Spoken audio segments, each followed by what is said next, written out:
Por tanto, el pueblo chino ha elegido la vía del alma como alternativa a la vida de la religión. Es un camino que quizás se entienda mejor a través de la historia de Tristán e Isolda. El escritor y psicoterapeuta Thomas Moore ilustra así la vida del alma. Provisto tan solo de su arpa, Tristán navega hacia Irlanda, en una pequeña embarcación, sin timón ni remo. Una escena que Joseph Campbell describe como una muestra de confianza en el destino protegido por la música de las esferas. La belleza del relato reside precisamente en la despreocupación de Tristán. No es víctima de una cultura neurótica de seguridad y control. Por encima de todo, el Zen representa un planteamiento sensible hacia la vida en el que uno se mantiene completamente vulnerable y abierto sin contar con Dios como red de seguridad. No se intenta eliminar la inseguridad o lo imperceptible de la vida, ni resolver los misterios de la existencia. Tal intento no solo es poco realista, sino que también un anatema para la espiritualidad. La vida se conquista no gracias a encontrar un aliado poderoso, Dios, sino mediante la habilidad del alma para desarrollar una nueva perspectiva que permita la transformación de realidades penosas en canciones. Por consiguiente, tradicionalmente el pueblo chino ha expresado su espiritualidad mediante la poesía. En realidad, la ausencia de una respuesta religiosa añade esplendor a la espiritualidad china, como observa el erudito Li Yutuang. Aunque la religión, al tener una respuesta preparada para todos estos problemas, proporciona paz, es indudable que lo hace a costa de la sensación de misterio insondable y de profunda tristeza de la vida que llamamos poesía. El optimismo cristiano mata toda poesía. Un pagano que carece de respuestas preparadas para sus problemas y cuya sensación de misterio siempre queda sin respuesta y no tiene respuesta, llega inevitablemente a cierta clase de poesía panteística. En realidad, la poesía ha asumido la función de la religión como inspiración y emoción vital en el sistema de vida chino. La noción de sustituir religión por poesía no es tan inverosímil. Tal vez Occidente, ante el declive de sus religiones tradicionales, haya llegado a una encrucijada similar. Podría ser precisamente lo que el crítico literario Harold Bloom ha intentado durante toda su vida. En el número del 25 de septiembre de 1994 del New York Times Magazine dedicó un reportaje especial a la vida de Bloom, que acababa de publicar una de sus principales obras, El Canon Occidental. Lindsay Waters, director ejecutivo de Harvard University Press, dijo de él: Bloom siempre pregunta lo que significaría para Estados Unidos contar con una vida espiritual no identificada ni enraizada con ninguna religión organizada. Según Waters, el objetivo de la crítica de Bloom es incitarnos a vivir tal vida. De forma sucinta, el Zen es una poetización de la vida y una vivida expresión del alma humana, aunque sin el formalismo y la rigidez y la superficialidad asociados a las religiones organizadas. Bleed comentó que Zen es poesía y poesía es Zen. Como tal, es siempre nuevo, genuino y muy individual. El Zen es una tradición donde la conformidad y el rebaño no tiene cabida. Es una forma artística, exige originalidad. A diferencia de los productos espirituales del mercado, el Zen es una búsqueda interior de belleza y significado, en la inflexible dureza de la vida real. Mucho del carácter, la penetración, la alegría y lo artístico del Zen puede remontarse a Chuang Tzu, el gran filósofo chino, genio literario y maestro artista de la vida. Thomas Merton hizo la siguiente observación sobre el árbol genealógico del Zen. Es indudable que el pensamiento y la cultura representados por Chuang Tzu fueron lo que transformaron el muy especulativo budismo indio en un budismo humorístico, iconoclasta y totalmente práctico que floreciera en China y Japón, en las diversas escuelas de Zen. El Zen arroja luz en Chuang Tzu y Chuang Tzu arroja luz en el Zen. El humor de Chuan Tze, su espiritualidad terrena, su sentimiento contrario a lo oficial y establecido, se siente en toda la tradición Zen. Otra fuente de inspiración proviene de Lao Tse, que plasmó gran parte de su clarividencia espiritual en una breve obra maestra, el Tao Te Ching. Una de las palabras Zen más habituales, Tao, deriva precisamente de este clásico taoísta. El término incluye numerosas capas de significado. Puede interpretarse como camino, verdad o realidad última. Lo especialmente notable de esta palabra es que se trata del equivalente chino más próximo a la noción cristiana de Dios. En realidad, la versión china del Evangelio de San Juan empieza con estas sorprendentes palabras. Al principio fue el Tao. El Tao está con Dios. Tao es Dios. Juan 1:1. Incluso en la actualidad, los sacerdotes cristianos chinos siguen denominando en sus sermones charla Tao. De ahora en adelante, trataré Tao y Dios como equivalentes y utilizaré los términos de forma indistintiva. Ambos reflejan el intento humano de nombrar lo innominable. Hay otros muchos términos taoístas que utilizan los maestros de Zen, entre ellos Wu Wei, espontaneidad, utilidad de lo inútil, el hombre verdadero, y Yin Yang, que presentaremos cuando sea pertinente. El Zen es más taoísta que budista, más chino y japonés que indio. Ya en época de su sexto patriarca, Huineng, 636-712 de la era cristiana, la cultura china había asimilado todo elemento budista que hubiese llegado de Bodhidharma. La orientación espiritual alejada del mundo, tan pertinente en la versión india del budismo, se había desvanecido sin dejar rastro. El Evangelio de Huineng es que se puede ser espiritual y terrenal al mismo tiempo. Transportar agua y cortar madera son prácticas tan espirituales como leer las escrituras. Huineng advierte que una espiritualidad no enraizada firmemente en lo habitual y lo concreto de la vida cotidiana ni siquiera merece ese nombre.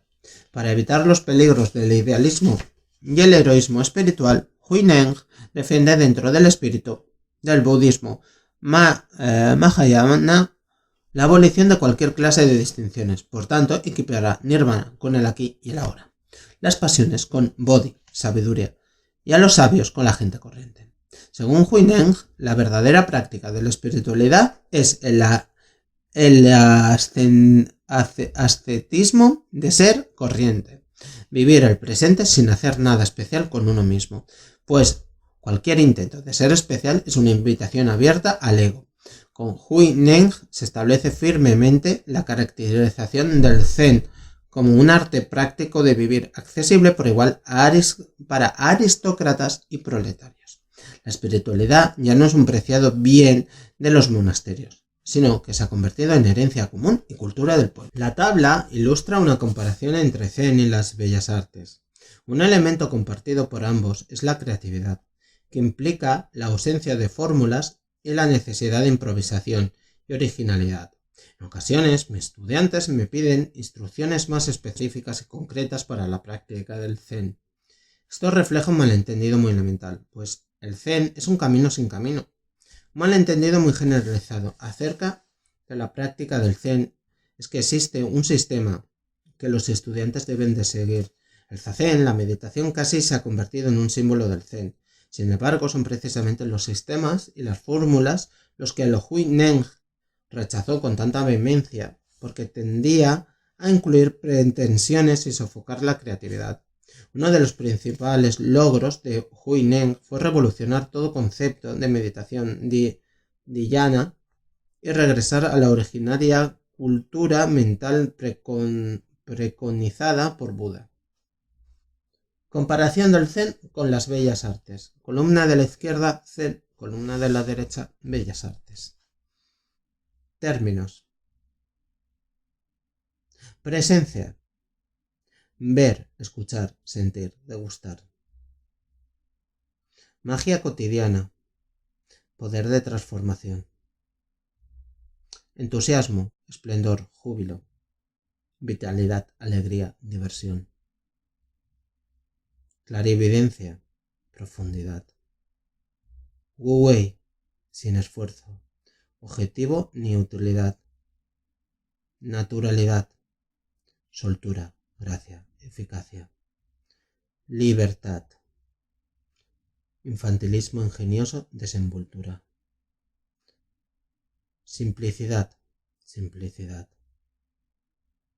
Paradoja, unión de opuestos, confusión poética. Despreocupación, hemisferio derecho, no intelectual. Búsqueda interior, descubrimiento y expresión interior, espiritualidad. Creatividad, creatividad. Individualismo, carácter.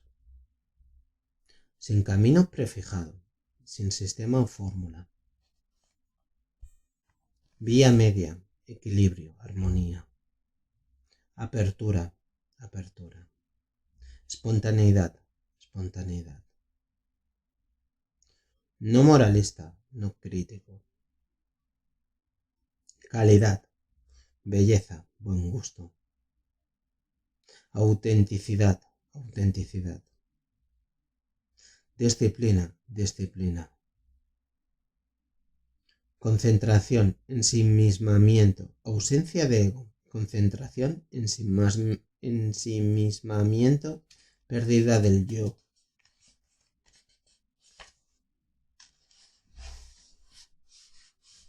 Antes de Huineng, la idea dominante en la meditación era considerarla una forma de quietismo. Se esperaba que el practicante purificase su mente mediante la inmovilidad, de manera que el polvo de su mundo interior pudiera asentarse. El peligro de esta idea es que el practicante puede apegarse a la noción de pureza, haciendo así de la meditación otra forma de servidumbre que embota los sentidos.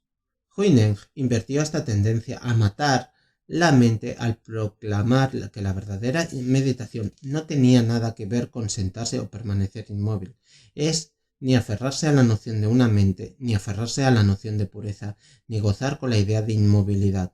La verdadera práctica, según Huineng, es no verse obstaculizado en nada, pues la espiritualidad es una expresión de creatividad y no de apego. La disciplina es otro concepto del Zen que a menudo se interpreta mal.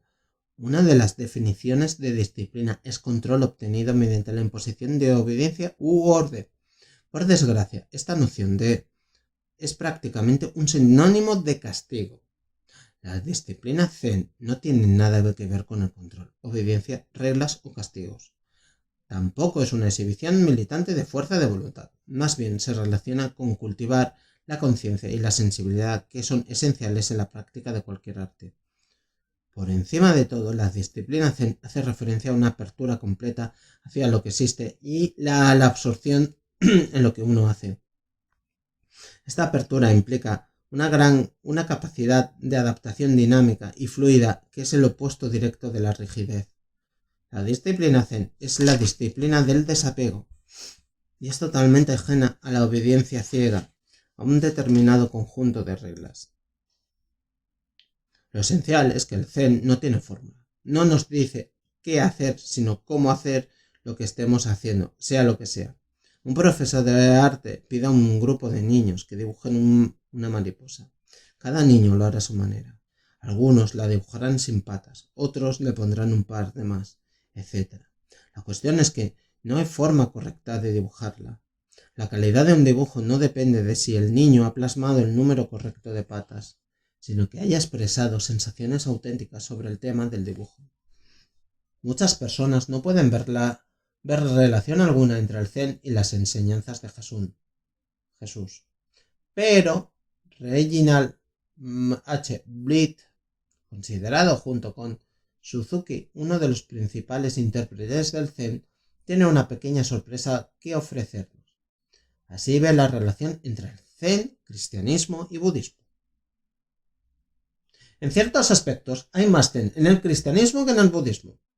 Sin duda se encuentra más zen en la literatura inglesa que en la japonesa o la china, mientras que en la literatura india está totalmente ausente.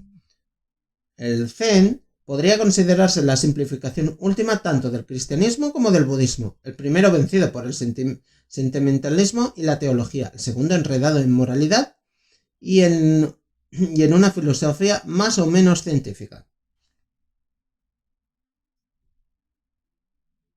Basta con escuchar cómo hablaba Jesús. Sus cualidades zen son evidentes.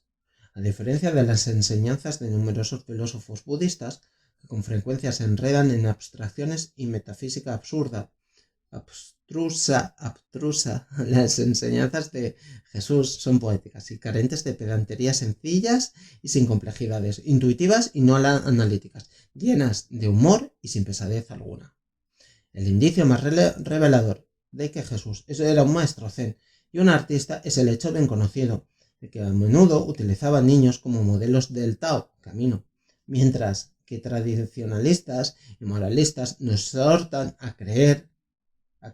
Jesús dice: sed como niños. La audacia, la sencillez, la franqueza y la desenvoltura que caracterizan a los niños ha sido siempre elementos esenciales del arte. Ser artístico es como ser un niño. Picasso demostró entenderlo cuando afirmó: solía dibujar como Rafael, pero me ha costado toda una vida dibujar como un niño. El zen no puede explicarse, solo puede mostrarse. El modo más fácil de enseñarlo es ilustrarlo con ejemplos. Una de las mejores lecciones de zen fue impartida por Siddhartha Gautama, el propio Buda, en el legendario Sermón de la Flor. Lo que sigue aquí es mi versión adaptada a este sermón exquisita. Un día, el Buda se disponía a dar un sermón ante una gran congregación de 1500 monjes y monjas. Cuando apareció ante ellos y les saludó, alguien le ofreció una flor. El Buda la recogió y se la mostró a todos. Durante largo tiempo no pronunció palabra. Era algo inusual, pues el Buda solía ser muy elocuente. Al cabo de cierto tiempo, la congregación empezó a incomodarse. El maestro habrá perdido la memoria debido a su avanzada edad, especularon algunos. Otros opinaban de forma muy distinta. El maestro intenta decirnos algo muy profundo. Debo de poner todo mi empeño en descubrirlo.